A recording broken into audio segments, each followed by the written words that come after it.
Hey everyone, and welcome to another deep dive with us. Today we'll be exploring the world of SORA and taking a look at their amazing 2024. It really was a groundbreaking year for them. For sure. Lots of exciting developments and innovations. Exactly. We're going to unpack all of that today, their 2024 journey, and even what they have planned for 2025. So much to discuss. Why don't we just jump right in? Let's do it. Awesome. So let's kick things off by talking about their big win with the Polkadot parachain auction. Oh, yeah. That was massive. Right. Securing that 59 slot, it was a huge accomplishment. They just dominated it. Do you remember the numbers on that? I think they had something like a 40% lead over the second place bidder. Yeah, it's something crazy like that. Wild. But for those of us who maybe aren't as familiar with the technical side of things, can you break down why this parachain victory is so significant? Totally. Imagine it like this. You're trying to build a bridge between two islands. Okay, I'm balling. That parachain slot, that's like securing the perfect spot to start building that bridge. Ah, I see. So now SORA can seamlessly connect with all these other major players in the Polkadot and Kusama ecosystems. Think Astar, Curio, all the big names. So it's all about fostering connection and collaboration. Exactly. It opens up all these exciting possibilities for communication and interaction between different blockchains. It's like creating a more interconnected world. Precisely. And speaking of connections, remember the ASHI bridge? Oh, yeah, that's right. What's new with that? It's getting some really cool upgrades. For one, it's becoming super mobile friendly. Ooh, that's awesome. So many people are using crypto on their phones these days. Right. So accessibility is key. Plus, they're even adding support for the Open Network's TON token. Wow, so it's connecting even more blockchains together. Exactly. They're really breaking down barriers and building a more inclusive financial system. I love that. It's like they're constantly innovating and pushing the boundaries of what's possible. They really are. And on that note, let's talk Polkaswap, their decentralized exchange. Yeah. They launched that fully decentralized on-chain order book last year, right? Yep. It was a game changer. It's a hybrid exchange that combines the speed of an automated market maker, or AMM, with the control and transparency of a traditional order book. So it's like getting the best of both worlds. Exactly. That's awesome. But for those of us who maybe aren't as fluent in crypto speak, can you explain why this is such a big deal? Sure. Imagine you're at a traditional stock exchange where you have buyers and sellers placing orders at specific prices. Got it. Polkaswap's order book does the same thing, but it all happens on the blockchain. Meaning? It's completely transparent and secure, no middlemen, no hidden fees, just pure decentralized trading. So it gives users way more control over their trades? Exactly. And you know what else? They also implemented something called aggregate liquidity technology, or ALT. ALT, I've heard that term thrown around, but what does it actually mean? Well, think of it like this. It's a network of liquidity pools all working together. Okay. So when you make a trade on Polkaswap, ALT taps into these different pools to get you the best possible price. Ah, so it's like optimizing for efficiency and liquidity. Precisely. They're constantly looking for ways to make DeFi more user-friendly and accessible. That's so cool. Huh. It seems like SORA is really focused on creating a robust and user-friendly DeFi ecosystem. Absolutely. But they're not just stopping at trading. They're also focused on stability. Stability, what do you mean? So last year, they launched this really innovative platform called Kensetsu. Kensetsu. It's designed to bring more stability to the SORA DeFi environment. How so? Well, it's all built around their stablecoin KUSD, which is pegged to the US dollar. So it's like a digital dollar that lives on the SORA blockchain. Exactly. Very similar to MakerDO, if you're familiar with that. I've heard of it.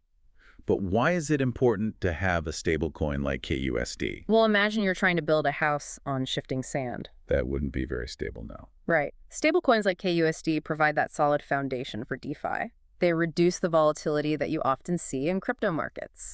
So it makes it easier for people to actually use crypto for everyday transactions. That makes sense. So it's kind of like bridging the gap between traditional finance and the exciting but sometimes unpredictable world of crypto. Exactly. And they've been doing some really cool things with KUSD, expanding its liquidity pools, integrating it with their Demeter farming platform. Wow. And even partnering with Band Protocol to create more over-collateralized stablecoins.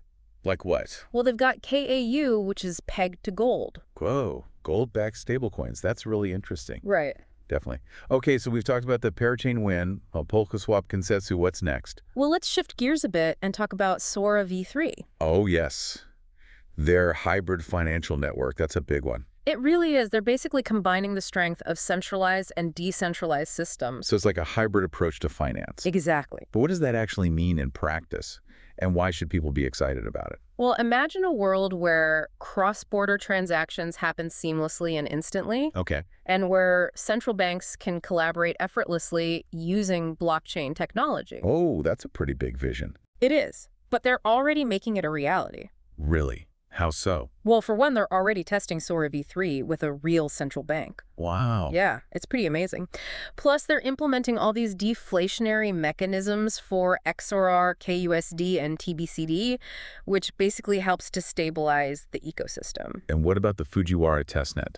I've heard whispers about that. Oh, yeah, the Fujiwara testnet is coming soon. That's going to be huge for developers because it'll give them a chance to really experiment with SORA v3 before it's officially launched. So it's like a sneak peek into the future of finance. Exactly. It's a chance to play around with all the new features, provide feedback, and help shape this incredible technology. That's so cool. It really feels like SORA is at the forefront of innovation in the financial world. They definitely are. And another area where they're making huge strides is with the SORA wallet. Oh yeah, the wallet. What's new there? Well, last year they made Demeter farming accessible from your phone. No way. Yeah. So you can literally manage your DeFi assets from anywhere in the world. Yeah, it's like having a portable farm in your pocket.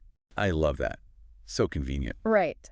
And they also made it super easy to manage your liquidity pools and farm rewards through both a SORA and Fearless wallet. That's great. Makes it so much more user-friendly. And the best part, the HIIR is now fully accessible on mobile through Fearless wallet. Wow. So you can move your assets between different blockchains without even needing to be at your computer. Exactly. They're making DeFi truly mobile. I love it. So they're innovating on the tech side, but SORA is also doing some incredible things in the real world too, right? Absolutely. One of the most exciting developments of last year was their Palau Invest project. Oh yeah. Can you remind our listeners what that is? Sure. Palau Invest is a blockchain-based savings bond platform powered by, you guessed it, the SORA v3 hub chain. And this is a real project happening right now in the Republic of Palau. It is. It's a collaboration between Soramitsu Japan's MITI and the Palauan government. Wow, that's amazing. So how does it actually work? Well, it allows citizens of Palau to directly invest in their nation's development and earn yield at the same time. That's incredible. So they're using blockchain technology to empower communities and drive economic growth. Exactly. It's a perfect example of how SORA is being used to create real-world impact. I'm blown away. And remember the SORA Economic Forum that happened back in November? Of course. That was such a cool event. Right, bringing together all those experts and thought leaders to discuss the future of finance. It was amazing to hear from economists, blockchain developers, and all these brilliant minds. What were some of the key takeaways from the forum? Well, they really dove deep into topics like decentralized governance, tokenomics, and the changing financial landscape. Those are all such important conversations to be having. They are, and they actually have all the recordings from the forum up on their YouTube channel if you're interested in checking them out. Oh, that's awesome. We'll make sure to include a link in the show notes. Sounds good. Okay, so before we move on to SORA's plans for 2025, let's touch on one more big development from last year, the SORA card. Oh, yes. The long-awaited SORA card. Right. It finally launched in December. And it was a huge hit. It offers virtual IBAN features and seamless crypto fiat swaps to anyone living in the European Economic Area. So you can basically use it like a regular debit card, but with all the added benefits of crypto. Exactly. You can seamlessly convert your crypto to fiat and spend it anywhere that accepts cards. That's a game changer for mainstream crypto adoption. For sure. And with Phase 2, they've added even more awesome features like seamless fiat wallet integration and full payment functionality. Wow. They really are making crypto more accessible and user-friendly than ever before. They are. And speaking of accessibility, let's talk about SORA's efforts to boost interoperability. Interoperability. Yeah, basically connecting different blockchains together. Ah, okay. What have they been doing in that area? Well, they've been busy building bridges. They've established new HRMP channels with the Polkadot Asset Hub and other key networks. What does that mean for the average user? It means you can now trade assets like the Liberland dollar or LLD. Okay. And even those fun Polkadot meme coins right on Polkaswap. That's awesome. Right. And they're also making progress on a bidirectional bridge to the Open Network, or TON. Wow. So many connections. It seems like SORA is really creating this intricate web of financial possibilities. They are. They're weaving together different blockchains and creating a more interconnected financial world. It's pretty amazing to witness. Yeah. Okay, so before we move on to what they have planned for 2025, let's touch on two more exciting developments from 2024, Apollo and Soratopia. Oh, yes. Two of my favorites. So Apollo first, what's the scoop on that? Apollo is this super innovative new lending and borrowing protocol being developed by the Ceres team. Cool. And what's Ceres? They're a team of developers building on SORA, super talented folks. Okay, awesome. And what about Soratopia? That sounds like something out of a video game. It basically is. It's a samurai-inspired Telegram game that the SORA community went crazy for last year. What's so special about it? Well, it's super engaging for one. Players can earn rewards, complete quests, and even pray to earn. Pray to earn. Okay, I'm intrigued. Right. It's really unique. Plus, they have these really cool features like referral rewards and quests, and they're even adding boss fights and on-chain check-ins soon. Wow. It sounds like a really fun and creative way to learn about SORA and earn some rewards along the way. It is. So 2024 was clearly a monumental year for SORA, packed with exciting developments and milestones. It really was. But we've only just scratched the surface of what they accomplished and what they have in store for the future. There's so much more to come. So stay tuned. We'll be right back to dive into SORA's 2025 roadmap and what it means for you.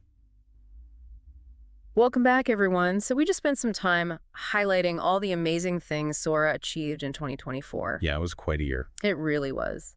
But you know, every journey has its bumps in the road, right? True that.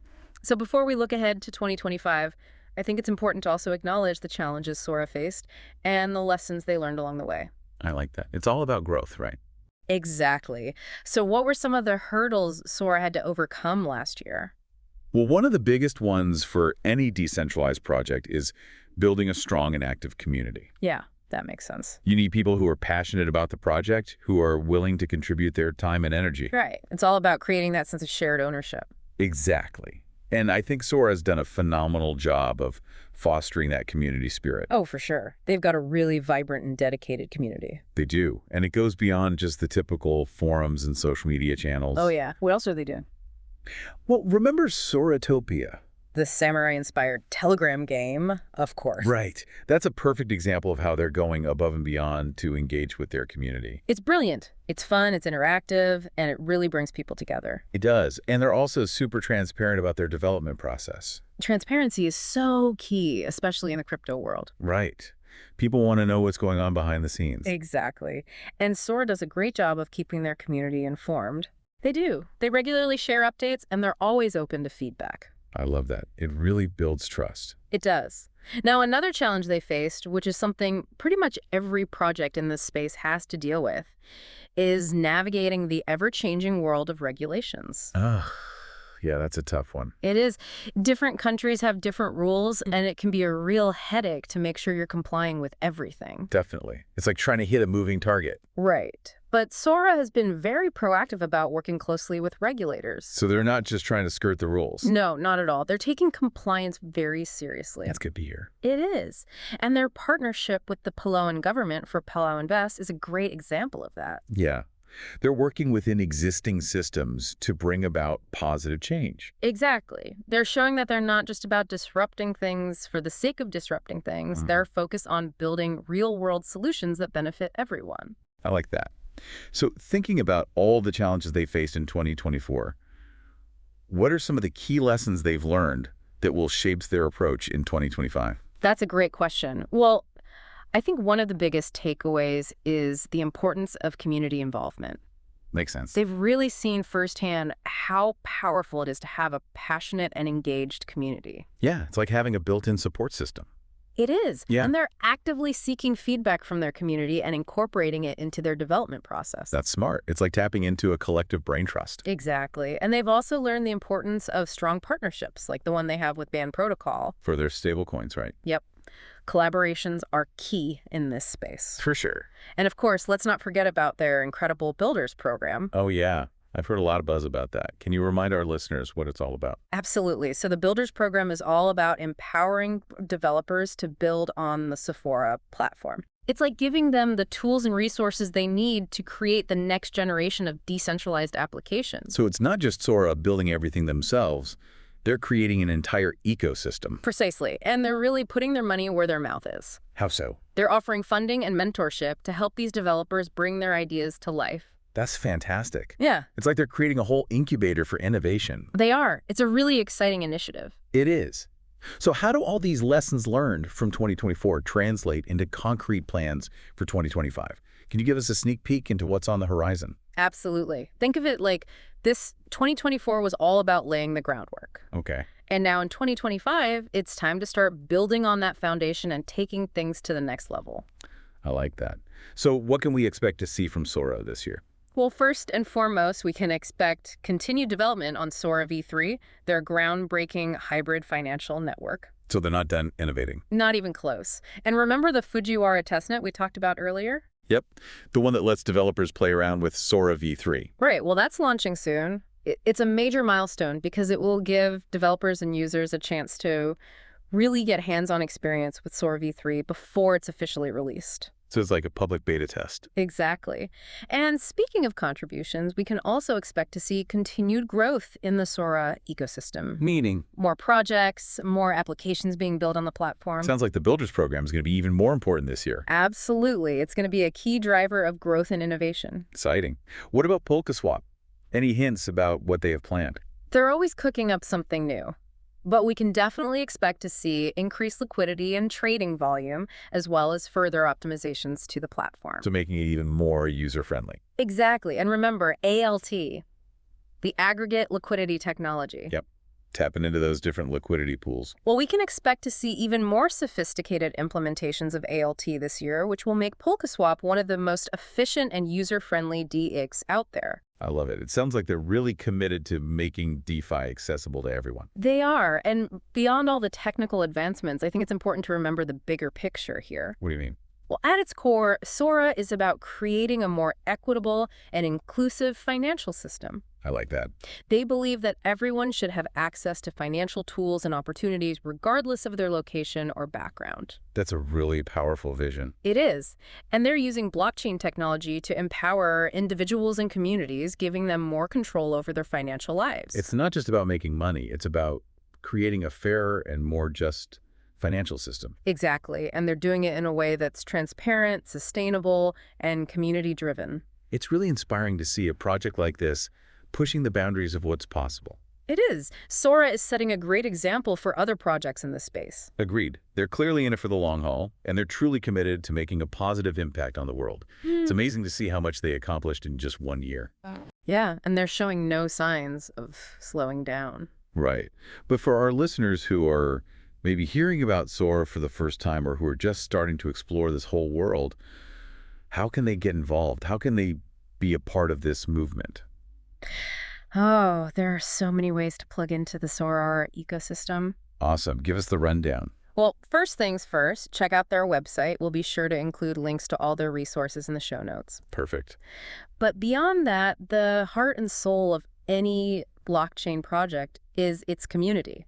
So true. So if you really want to get involved, connect with other SORA enthusiasts. Okay, where can they do that? The Telegram group is super active. Tons of great discussions happening there. Plus, you can always get the latest news and announcements. Okay. And of course, they're also on Twitter, Reddit, YouTube, all the usual suspects. Nice. So there are plenty of ways to stay in the loop. Exactly. And for those who are feeling a bit more adventurous and want to take a more hands-on approach, there's always the Builders Program. Oh, yeah. The Builders Program. Right. If you've got a killer idea for a decentralized application, that's the place to be. So they can actually contribute to the growth of the SORA ecosystem. Absolutely. And SORA is super supportive. They offer funding, mentorship, a whole community of developers to help you along the way. That's incredible. And for our listeners in the European Economic Area, don't forget about the SORA card. Oh, yeah, the SORA card. That's a great way to experience the power of SORA firsthand. So you can sign up and start using crypto for your everyday purchases. Exactly. We'll include a link in the show notes so you can easily sign up. Awesome. So as we wrap up this deep dive into the world of SORA, what's the one key takeaway you want our listeners to remember? That's a great question. I think the biggest thing to understand about SORA is that it's so much more than just another cryptocurrency project. I like that. It's a movement. It's a vision for a future where finance is more equitable and sustainable for everyone. And it's being built by a passionate global community working together to make that vision a reality. Exactly. It's really inspiring to see a project with such a clear mission and such a dedicated community behind it. It is, and it really makes you think about the bigger picture. How can we use these incredible technological tools that we have to build a more inclusive, a more prosperous world for everyone? Those are great questions to ponder. I encourage everyone listening to explore SORA, connect with the community, and be a part of this incredible journey towards a decentralized future. I second that. Thanks for joining us on this deep dive, everyone. Until next time.